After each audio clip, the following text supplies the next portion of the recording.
होशियार मान के बैठ जाओगे तो आपका स्तर धीरे धीरे कमजोर होता जाएगा और आप अपने आप को कमजोर मान करके बैठे रहोगे तो बैठे रहना और आप में ललक रहेगी कुछ करने की। अरे बात सही है भैया, और उसके अनुरूप मेहनत करते हो ना तो कोई भी लक्ष्य हासिल करना आपके लिए मुश्किल नहीं है। उस लक्ष्य को डेफिनेटली आप हासिल करके ही रहोगे। पिछली बार का आप उदाहरण देखें रिजल्ट का, जो बच्चे जिनको हम कमजोर मान रहे थे लास्ट टेस्ट तक, लास्ट प्री बोर्ड तक, वो जो है आगे निकल गए और जिनको हम तेज मान रहे थे वो पिछड़ गए।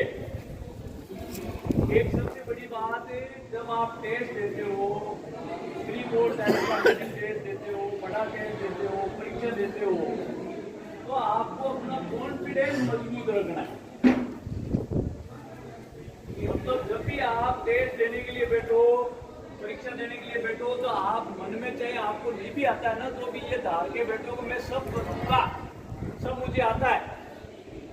अगर ये सोच के बैठोगे तो जो नहीं आने वाला क्वेश्चन है ना वो भी 5 मिनट में आपके दिमाग में याद आ जाएगा।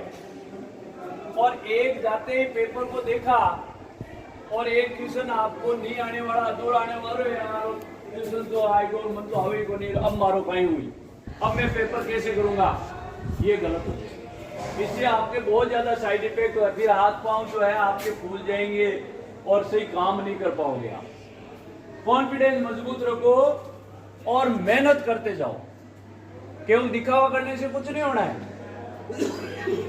यहां से जाकर के किताब ले ली और घर वालों क्या कर रहे हो बेटा, पढ़ाई कर रही हूं,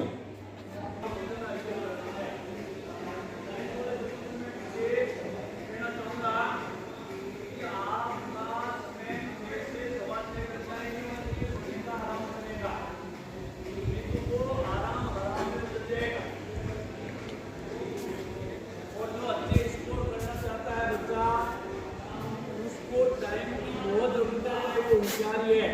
आप टाइम नहीं निकालोगे ना बेटा पढ़ने में तो आप पिछड़ जाओगे, चाहे कितने होशियार हो। होशियार नाम की कोई चीज नहीं होती है, आपकी लगन और समय आप कितना दे रहे हो, कितनी आपकी लगन है उस पर निर्भर करता है। पढ़ते समय एकाग्र होकर के पढ़े, चाहे आप आधा घंटा कम। आपको जो सामने जो सब्जेक्ट पढ़ रहे हो उसके अंदर घुस करके पढ़ना है और प्रयोग करके पढ़ना भी। आप इस चीज को उपयोग करके भी देखो। अगर आपको कोई कुछ नहीं आ रहा है कुछ मत करो, आप एक बार लिखो, 2 बार लिखो, 3 बार जब लिखोगे ना तो आपको ऐसा महसूस होगा कि ये कुछ मुझे याद है। ये फैक्ट बात है। और लिखने का आपको अभ्यास होगा तो निश्चित रूप से जब आप परीक्षा में भी लिखोगे ना तो जैसे जैसे आपका हाथ और पेन चलेगा वैसे वैसे वो अपना आप याद आता जाएगा।